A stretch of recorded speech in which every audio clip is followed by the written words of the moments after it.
everyone, welcome back to our channel. And so for today, I'm going to show you how to make a coco pole. Coco pole, it's a stick for our plants. Okay, so all you need to have is, first you need to have a stick. Of course, I'm using this one para hindi siya mabulok.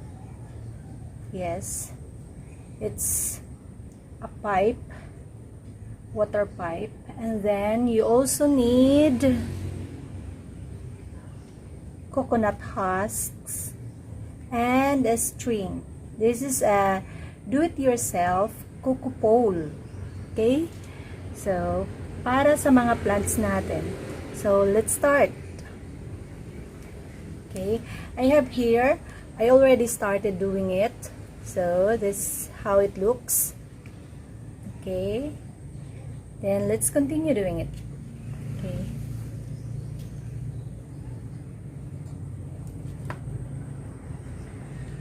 lagyan lang ng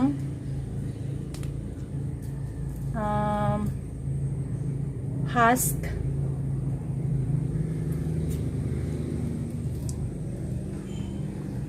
this one.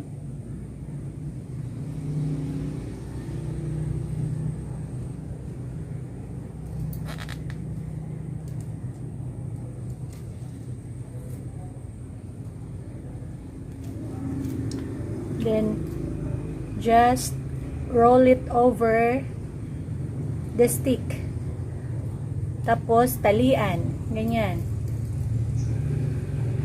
Here the string, itali lang dyan ganyan.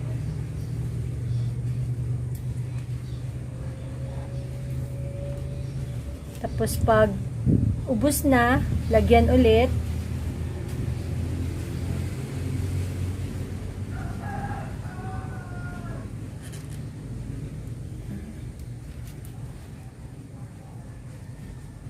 Medyo masakit siya sa kamay, but it's fine. As you can see, mataas na siya.